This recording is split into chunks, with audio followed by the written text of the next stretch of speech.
Frontline's reporting has led to tighter workers' safety regulations, tougher enforcement of anti-torture laws, and a UN resolution calling for a ban on toxic waste dumping in the Third World.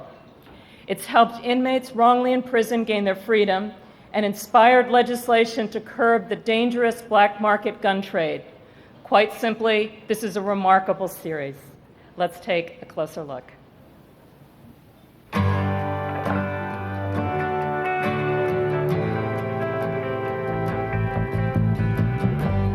In the early 1980s, America was just coming out of a devastating recession.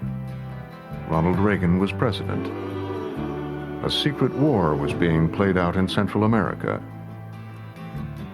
AIDS was about to emerge as the new plague, and a terrorist bombing of a Marine barracks in Beirut would put America on warning.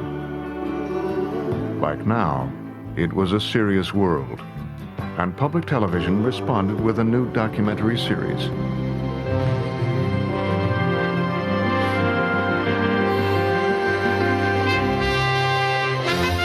From the very beginning, the idea was really to try to grab hold of the best of narrative documentary, of finding that connection between journalism and filmmaking.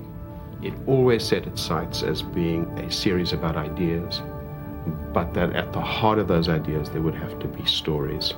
You communist son of a bitch, you asked for the Klan, here we are. There have been times that I've thought, how can you murder your own child? If the decision's wrong, if we're playing God, then I'll have to live with that, and I'm willing to. One of the birds went down, one of the choppers went down. We got ambushed right there on that intersection. And the volume of fire was just so intense that I don't know how any of us made it out alive.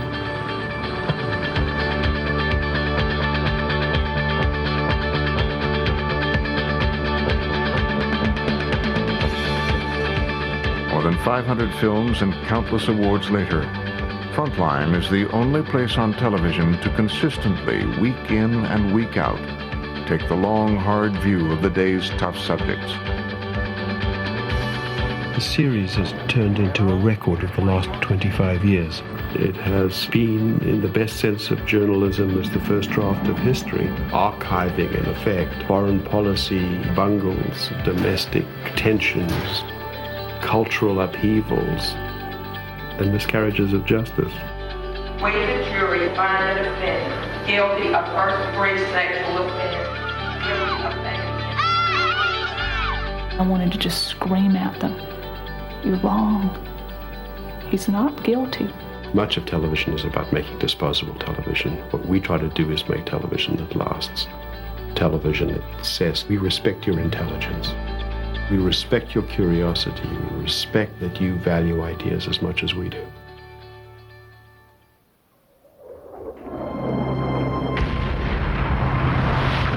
This will be a monumental struggle of good versus evil. 9/11 was a story that we've been covering for almost 20 years, back into the 1980s, and the first war on terrorism.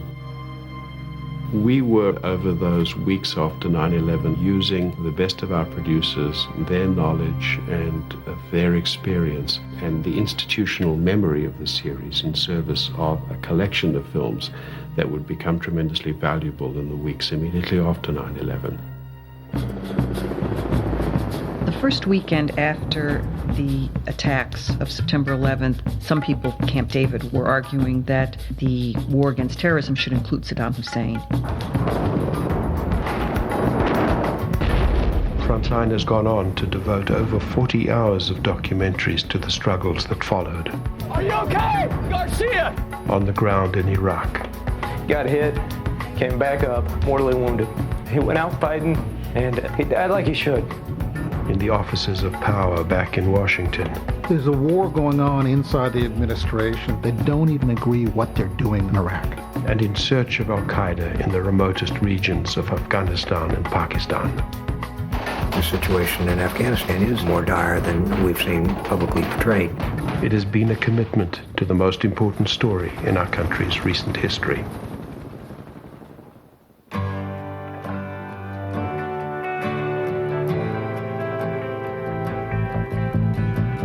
Frontline has any legacy, it's about saying we can take on difficult, tough subjects, do them smartly and thoughtfully, and we can live up to the promise of television.